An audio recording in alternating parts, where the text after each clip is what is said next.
Hello everyone, मैं लक्ष्मण सिंह चौहान आप सभी छात्रों का आपको अपने इस चैनल पर स्वागत करता हूं।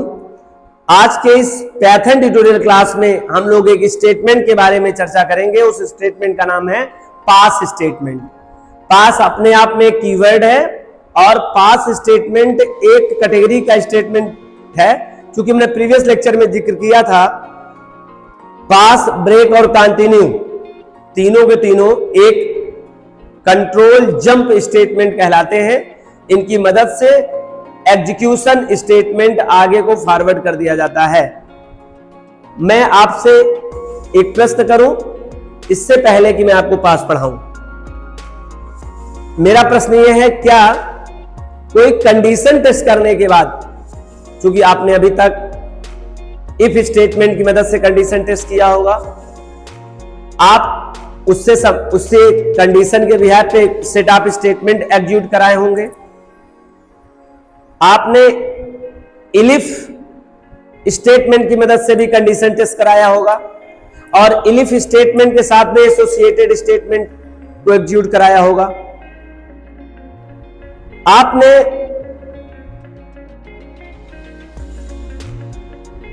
नेस्टेड इफ, या बात करें केवल इफ और इलिफ दो ही है जिसमें आपने कंडीशन टेस्ट कराया होगा। इसके अलावा आपने लूप स्टेटमेंट पढ़ा है, व्हाइल स्टेटमेंट, वहां पर भी आपने देखा था कंडीशन टेस्ट कराया होगा। क्योंकि अभी तक जितना आपने इस क्लास में, प्रीवियस क्लास में लेक्चर कंप्लीट किया है, उसमें आपने कंडीशन के बिहार पे सेट ऑफ स्टेटमेंट एग्जीक्यूट कराने का काम, जिसमें कंडीशन भी हो, उसी से एसोसिएट लगा हुआ स्टेटमेंट भी हो। तो आपने देखा था इफ स्टेटमेंट की मदद से कंडीशन हम लोग टेस्ट कराते हैं और उसी से एसोसिएट लगे हुए कुछ ट्रू स्टेटमेंट को एग्जीक्यूट कराते हैं। या फिर आपने इलिफ के अंतर्गत भी ये काम देखा होगा। इल्स भले आपने देखा होगा उसके ग्रुप ऑफ स्टेटमेंट होते हैं, लेकिन उसके साथ हम कंडीशन टेस्ट नहीं करते हैं। आपने व्हाइल लूप स्टेटमेंट में भी देखा होगा, कंडीशन टेस्ट कराते हैं और उससे एसोसिएटेड सेट ऑफ स्टेटमेंट, जिसे हम लोग इटरेशन भी कहते हैं, ऐसे group body of loop statement कहते हैं, वो भी देखा होगा। क्या इफ, इलिफ और व्हाइल में कंडीशन टेस्ट कराएं, इंडेंटेशन मार्क लगाएं, लेकिन बॉडी ऑफ स्टेटमेंट ना लिखे, मतलब एम्पटी कोड करें, क्या आप ऐसा कर सकते हैं?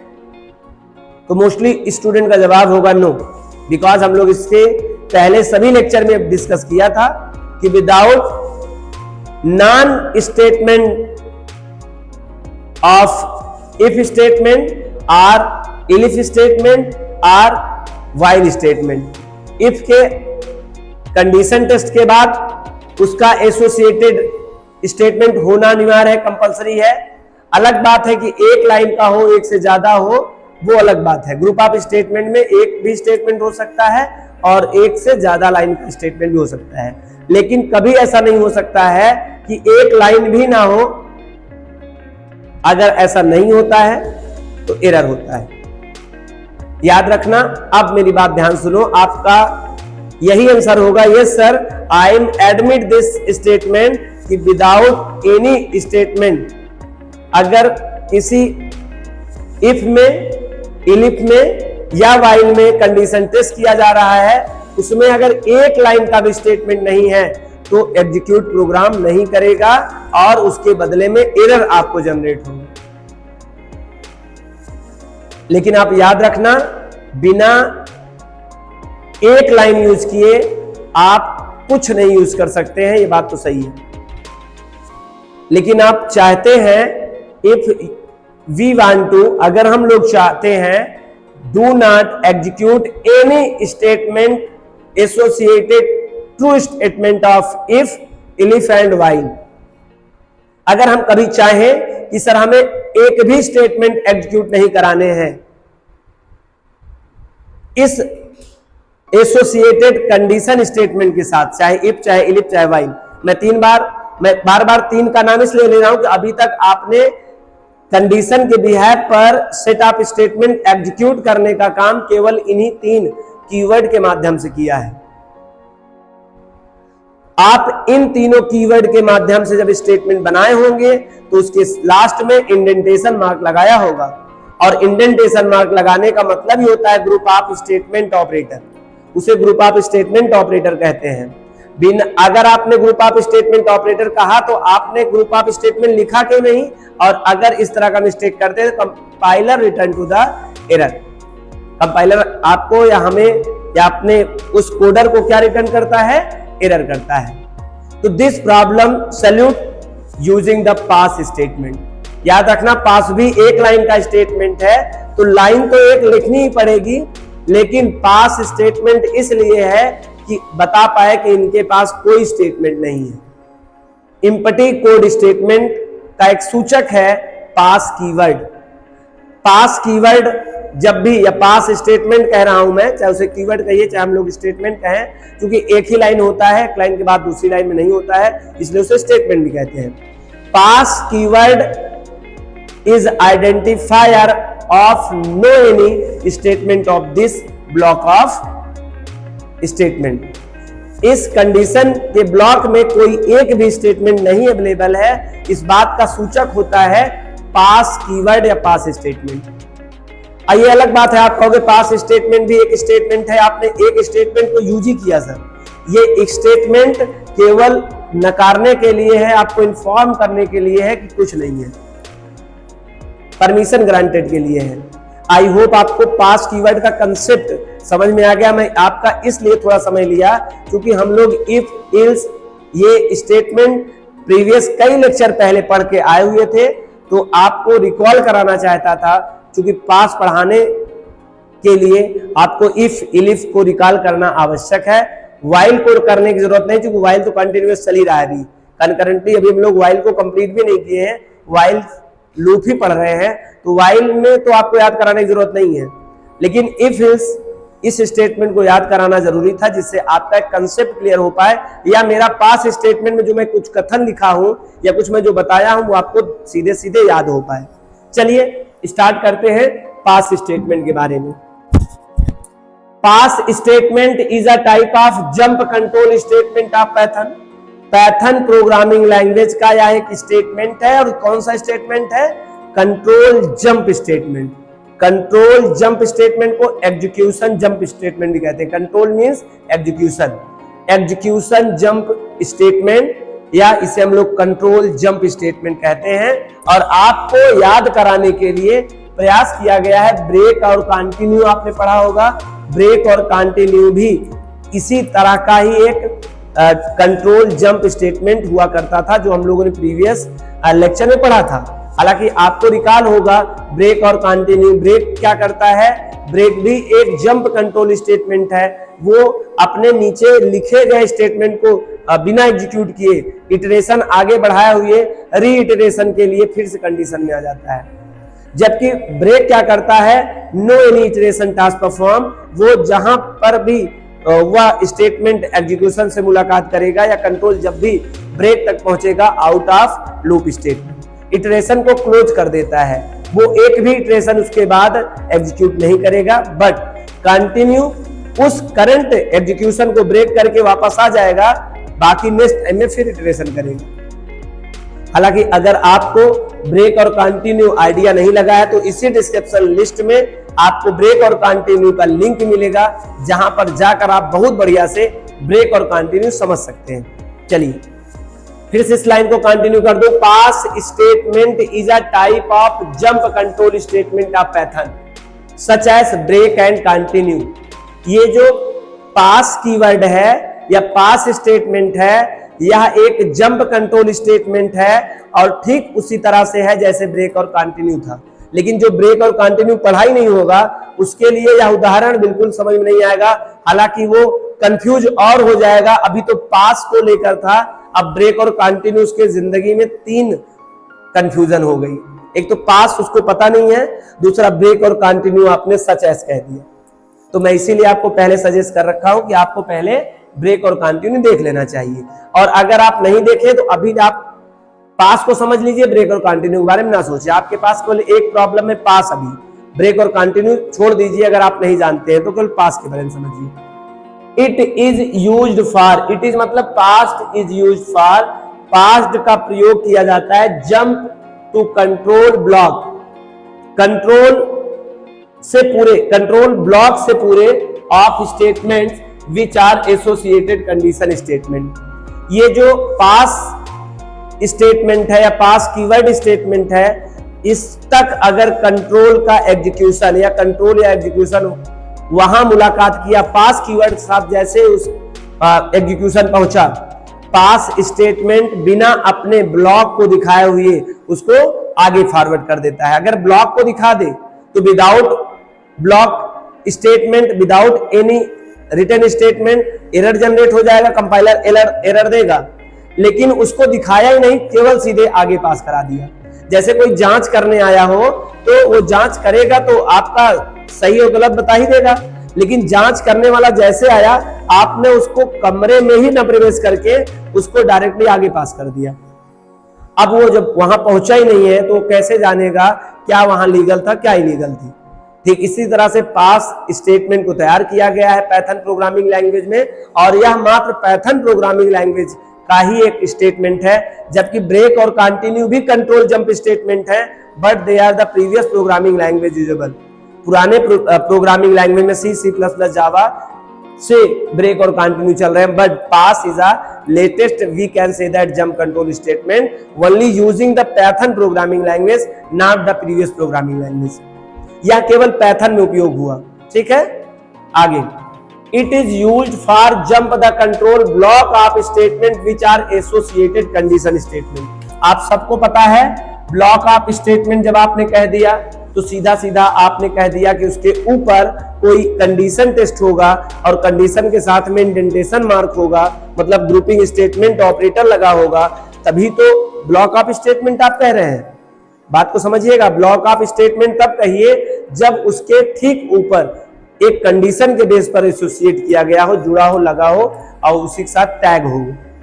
आगे चलिए, pass is a keyword, pass keyword भी है।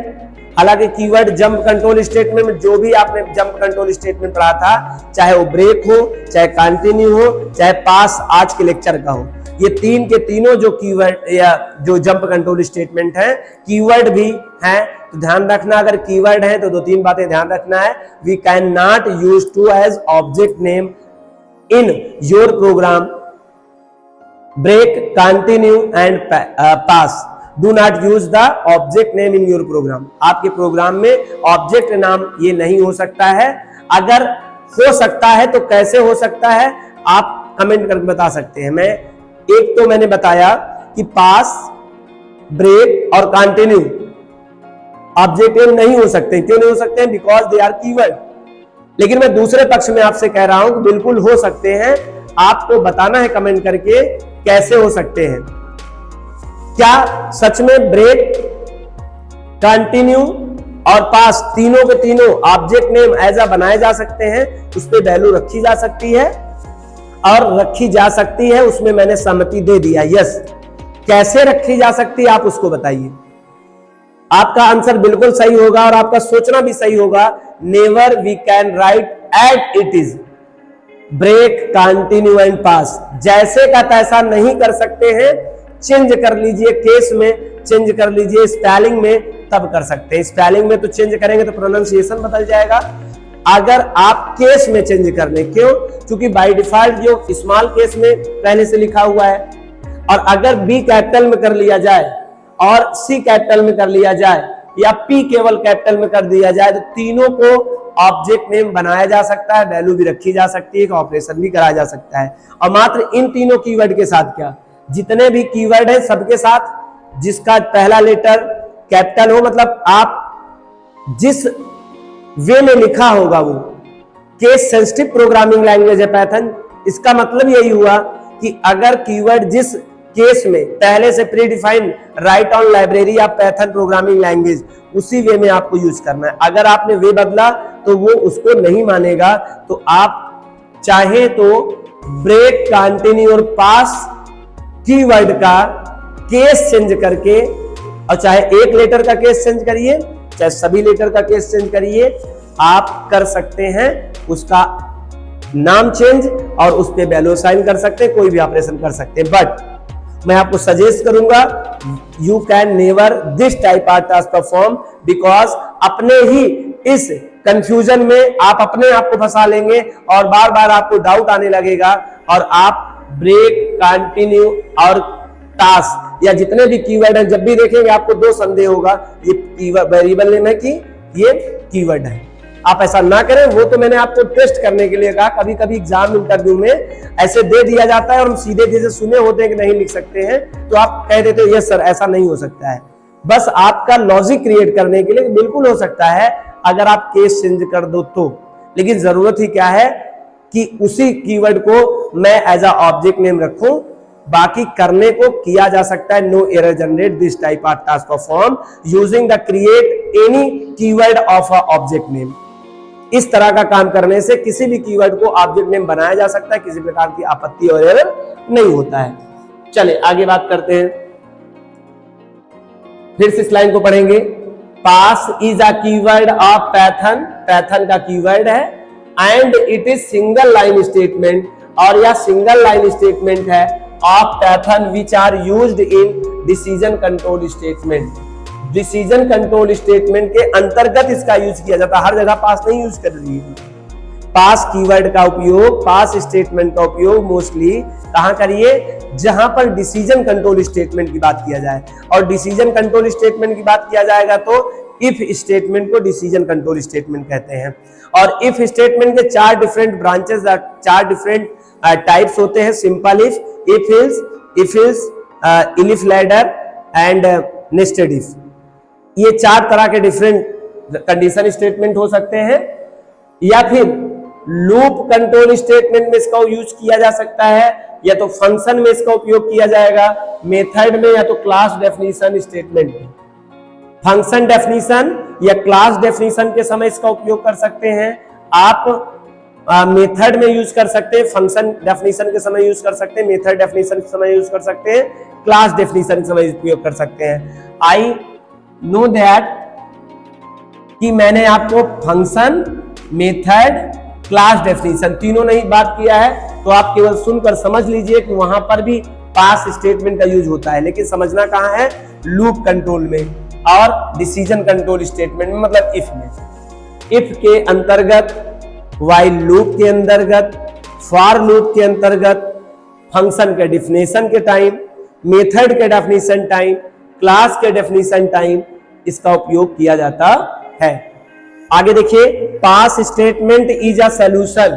पास स्टेटमेंट सॉल्यूशन है of the empty code statement. अगर आप चाहते हैं, जितने भी आपने स्टेटमेंट देखे, चाहे वो डिसीजन कंट्रोल स्टेटमेंट हो जिससे हम लोग इफ स्टेटमेंट कहते हैं, इफ में कोई भी हो, चाहे इलिफ के साथ हो, चाहे इफ के साथ हो, व्हाइल हो, चाहे फॉर हो, चाहे फंक्शन डेफिनेशन हो, चाहे मेथड डेफिनेशन हो, चाहे क्लास डेफिनेशन हो, आप अगर चाहते हैं कि मैं कंडीशन या डेफिनेशन तो करूं बट उसमें कोई भी स्टेटमेंट यूज ना करूं, कोई भी एग्जीक्यूशन स्टेटमेंट ना लिखूं, तो आप ऐसा करने के लिए, इस प्रॉब्लम के सलूशन के लिए, आपको पता अगर आप नहीं करेंगे तो एरर हो जाएगा। कभी कभी हमें जरूरत पड़ती है कि हम उसके अंदर कोई एग्जीक्यूट ना कराएं, उसके बाद वाला प्रोग्राम एग्जीक्यूट कराएं, लेकिन आपको पता है अगर पहले ही एरर हो जाएगा स्टेटमेंट में तो आगे की लाइन भी एरर के अंतर्गत आ जाएगी, वो आगे एग्जीक्यूट नहीं होती है। अगर आप चाहते हो आगे का लाइन एग्जीक्यूट कराएं आप, तो आपके पास केवल एक माध्यम है कि पहले तो आप इससे बचिए, पहले वाले प्रॉब्लम से, कि बिना स्टेटमेंट के आपका कंट्रोल यही एरर दे देगा। पास लगाकर आप नीचे वाले स्टेटमेंट को एग्जीक्यूट करा सकते हो। कभी कभी ऐसे सिचुएशन आते हैं एग्जाम आपके प्रॉब्लम सॉल्विंग में, जो आप आगे इस बात को समझ पाएंगे, शायद अभी आप इस बात को नहीं समझ पाएंगे। बस आप समझिए कि इसका उपयोग इसलिए किया जाता है। Can be used even indentation mark या ग्रुप ऑफ स्टेटमेंट।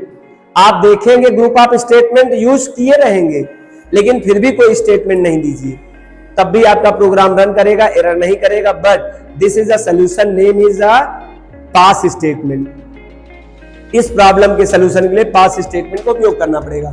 जरा नीचे देखिए, मैंने एक्सप्लेन करने की कोशिश किया समझाने के लिए। इफ है, कंडीशन स्टेटमेंट है, this is a indentation mark, और इसी को हम लोग बोल रहे हैं ग्रुपिंग स्टेटमेंट ऑपरेटर। इसका मतलब ही है कि इस कंडीशन के बिहाफ पे ग्रुप ऑफ स्टेटमेंट कुछ नीचे राइट किए गए हैं। आपने यहां तो ग्रुप ऑफ स्टेटमेंट कह दिया, और अगर आपने ये देखिए इफ आपने कह दिया कंडीशन कोई, और यहां पे कोई स्टेटमेंट न लगाइए, ये देखिए, और इसको रन करा लीजिए, तो आप देखिए एक लाइन का भी स्टेटमेंट आपने नहीं किया, और जबकि वहां पे ग्रुपिंग स्टेटमेंट ऑपरेटर लगा रहे हैं आप। सर ना लगाए हम तब भी एरर हो जाएगा, इफ के एंड में यहां लगाना अनिवार्य होगा। तो यहां नहीं लगाते हैं तो ये एरर हो जाता है, यहां लगाते हैं तो यहां स्टेटमेंट देना अनिवार्य हो जाता है। सर कभी मुझे यहां ना देना हो तो मैं क्या करूं, कभी ऐसी सिचुएशन है तो इस सिचुएशन को सॉल्व करने के लिए, उस प्रॉब्लम को सॉल्व करने के लिए यूज होता है पास स्टेटमेंट। ये देखिए यहां बताया गया है डू नॉट इम्पटी। कभी भी अगर इस तरह का कंडीशन टेस्ट करे हो या इंडेंटेशन मार्क आप यूज कर रहे हो तो इसके अंदर कभी इम्पटी नहीं छोड़ सकते हैं, और अगर आप इम्पटी छोड़ना चाहते हैं तो using pass allowed to empty code. अगर यहीं पर ये नीचे देखिए एग्जांपल इसका, अगर आप ऐसे कंडीशन टेस्ट कर रहे हैं और अगर आप ऐसे इंडेंटेशन मार्क यूज किए हैं और पास ना लगाइए तो एरर हो जाएगा। भले ही इसके नीचे आपने कुछ और स्टेटमेंट सही लिखे हों, लेकिन पहले यही एरर हो जाएगा तो नीचे स्टेटमेंट भी एग्जीक्यूट नहीं होगा। तो इसके लिए, इस सोल्यूशन के लिए यदि मैं पास यहां लगा दूं तो हमारा कंट्रोल इसको बॉडी आप में चेक ही नहीं करेगा, कंट्रोल को सेंड कहां कर देगा, नेक्स्ट स्टेटमेंट में कर देगा। तो आपका दोनों काम हो गया। आपने ग्रुप ऑफ स्टेटमेंट भी नहीं लिखा था, मतलब इम्पटी कोड भी लिखा आपने उसके अंतर्गत, और आपने एग्जीक्यूट भी करा लिया नेक्स्ट स्टेटमेंट को। आई होप ये बात आपको बहुत अच्छे समझ में आई होगी। मैं दूसरा एग्जांपल देने का प्रयास कर रहा हूं। दूसरा एग्जांपल क्या है, आप इफ के साथ इल्स भी यूज करते हैं। ये देखिए इफ कंडीशन इंडेंटेशन मार्क, जिसे ग्रुपिंग स्टेटमेंट ऑपरेटर कहेंगे, जो प्रीवियस प्रोग्रामिंग लैंग्वेज में C++ में कर्ली ब्रेसेस के साथ यूज किया जाता था, है वही यहां पे पाइथन में ये ग्रुपिंग स्टेटमेंट ऑपरेटर है। ये पास, अगर यहां पास लगा दीजिए तो देखो एरर नहीं होगा, आपका इल्स में आ जाएगा। लेकिन अगर कहीं आप यहां कुछ ना लिखते, सोचते कि मुझे इफ में कुछ एग्जीक्यूट नहीं करना लेकिन इल्स में एग्जीक्यूट करना है, तो एरर हो जाता, और वो एरर के कारण ये भी एरर हो जाता। अगर आपको इसको एग्जीक्यूट कराना होता, अगर कुछ आपने सही लिखा होता इसमें, इम्पटी नहीं, तो आपको यहां पास लगाना पड़ेगा। और यहां पास तो लगाकर आपको पहले ही बता दिया पास लगा काम करेंगे। इल्स में भी do not empty code, ills में भी आपको कहीं इम्पटी नहीं करना है। कहां नहीं करना है, जहां भी इंडेंटेशन मार्क लगाना है वहां कहीं नहीं करना है। और इंडेंटेशन मार्क का ही मतलब होता है ग्रुपिंग स्टेटमेंट ऑपरेटर। आप खुद बता रहे हो भैया इससे संबंधित मेरे कुछ एसोसिएटेड स्टेटमेंट है और आप यहां नहीं दे रहे हो, दिस इज टोटली मिस्टेक, है ना। तो यहां पर आप अगर चाहते हैं इम्पटी करना तो पास लगा दीजिए, तो आपका एरर नहीं होगा। आपने देख लीजिए, ना तो इसमें कोई स्टेटमेंट यूज किया है ना तो इसमें कोई स्टेटमेंट यूज किया है। क्या ये बात सही है, आपने कोई स्टेटमेंट नहीं यूज किया है? क्या इम्पटी कोड हो सकता है? आंसर नो, इम्पटी कोड यहां भी नहीं होगा। ध्यान देखिएगा, this is a reasoning question. क्या यहां इम्पटी कोड है? नहीं। पास इज आल्सो स्टेटमेंट, पास भी एक स्टेटमेंट है, इम्पटी तो नहीं हुआ सर। इम्पटी तो कोड हो ही नहीं सकता है, चाहे वो पास कीवर्ड से ही आप फिल करिए। अब देखो अगर एक स्टेटमेंट तो हो ही गया ना, तो इम्पटी कोड कहां हुआ? अब केवल ये इम्पटी कोड इसलिए कहा जा रहा है क्योंकि आपके द्वारा इस कोड के स्टेटमेंट को एग्जीक्यूट नहीं कर रहे हैं, आप कोई अपना पर्सनल स्टेटमेंट इससे एसोसिएट नहीं कर रहे हैं, इसलिए इसे पास लगा रहे हैं, तो आप इसे इम्पटी कह सकते हैं। ठीक है, आगे चलें। ये एग्जांपल देखिए, n इज ग्रेटर देन 5 तो पास, यहां भी पास। हमने ना तो इसमें कोई अपना एग्जीक्यूट स्टेटमेंट, इससे रिलेटेड स्टेटमेंट एग्जीक्यूट करा रहा हूं ना इसमें, कहोगे सर ये एग्जीक्यूट तो करा रहे हो आप, ये स्टेटमेंट जंप कंट्रोल स्टेटमेंट है, एग्जीक्यूट नहीं करा रहा है। एग्जीक्यूट या तो आपके कंट्रोल को आगे पास कर रहा है, एग्जीक्यूट करने के लिए रोक ही नहीं रहा है। आप यूं कहें कि आपको प्रवेश ही नहीं करने दे रहा है, आपके एग्जीक्यूशन कंट्रोल को पकड़ रहा है, सीधे कर आगे जाओ, आने ही नहीं दिया, ये एग्जीक्यूट नहीं हुआ। ठीक है, तो आई होप ये बात समझ में आ गया। अब देखिए इलिफ में भी हम लोग कंडीशन यूज करते हैं और ये इंडेंटेशन मार्क लगाते हैं। यहां भी डोंट अलाउ इम्पटी कोड, यहां भी आप इम्पटी कोड नहीं कर सकते, मतलब आप चाहें तो यहां ऐसा नहीं कर सकते हैं, अगर ऐसा करेंगे तो एरर हो जाएगा। Without statement. Using pass statement allow the elif block as empty. अगर आप इसे एम्प्टी करना ही चाहते हैं तो आपको क्या लगाना पड़ेगा, पास। पास जंप कंट्रोल स्टेटमेंट यहाँ आने नहीं देगा, बिना जांच के उसको आगे भेज देगा, आगे का स्टेटमेंट एग्जीक्यूट हो जाएगा बस। यहाँ देखिए वाइल में भी हमने आप लोग पढ़ा था, वाइल में भी देख लीजिए। वाइल में ये देखिए आपने कंडीशन लिखा और इसमें भी don't empty code of while block. While block iteration block भी आपका एम्प्टी नहीं होना चाहिए। अगर आपने इस तरह का कर दिया तो एरर हो जाएगा। अगर इस प्रॉब्लम को सॉल्यूट करना चाहते हो तो पास नाम का कीवर्ड यूज करिए और पास लगाकर आप जैसे ही देखेंगे, ये देखिए नंबर ग्रेटर देन 5 पास लगा दिया, कोई एरर नहीं हुआ, आगे बढ़ गया। हालांकि कुछ हुआ नहीं इसमें। अगर हम लोग पास यूज क्यों करते हैं, ये प्रॉब्लम इस लाइन से कोई मतलब नहीं है, आगे के लाइन को मैं बढ़ाने के लिए यूज करता हूं। यहां तक हो जाए फिर बाहर चला जाए, एरर ना हो। और ये रहा एग्जांपल, देखिए एक और देख लीजिए। वाइल के साथ इल्स में भी मैंने वाइल में भी पास लगा दिया, इल्स में पास लगा दिया। ये वाइल का एक दूसरा सब टाइप है, यू कैन से दैट, क्योंकि यहाँ पे इल्स स्टेटमेंट जो होता है वो ऑप्शनल होता है। देखो यहाँ इल्स यूज नहीं किया है, यहाँ पे इल्स के साथ यूज किया है। तो अभी तक मैं आपको बताने के लिए फॉर भी बता दूं, फंक्शन में भी बता दूं, आपको मेथड में भी बता दूं, आपको क्लास में भी यही बता दूं, लेकिन आपने अभी पढ़ा नहीं है तो हम लगातार इस बात से बचते हैं। प्रीवियस लेक्चर में भी ध्यान दिया है, जो चीज नहीं बताया हो उस पर चर्चा नहीं करता हूं, वो महज अपने तरफ चर्चा हो जाएगी, आपकी तरफ चर्चा नहीं हो जाएगी। मेरे किसी लेक्चर में अपने को मद्देनजर रखते कोई काम नहीं किया गया, केवल आप पर ध्यान दिया गया है। हम किसी चीज को बताएं, वो अगर आपके काम क्या ना हो इस समय तो कोई मतलब है नहीं। हम एक प्रॉपर तरीके से साइंस पढ़ रहे हैं। साइंस एक क्रमबद्ध, सुसंगठित और सुव्यवस्थित एक सिस्टमेटिक वे का नाम है। तो एक सिस्टमेटिक वे से हम लोग चल रहे हैं, बिना इस कंटेंट को पढ़े हुए हम आगे की बात नहीं कर सकते हैं। ठीक है, आई होप आपको पास इन जितना पढ़ा है उससे ही समझ में आ गया हो, इसी तरह आगे भी होगा। हम कभी चर्चा करेंगे जब हम आपको फंक्शन, मेथड, क्लास डेफिनेशन की बात करेंगे तो वहां पास की चर्चा कर लेंगे। आई होप आपको ये आइडिया समझ में आया। ये रहा पास स्टेटमेंट, जिसे जंप कंट्रोल स्टेटमेंट कहा जाता है।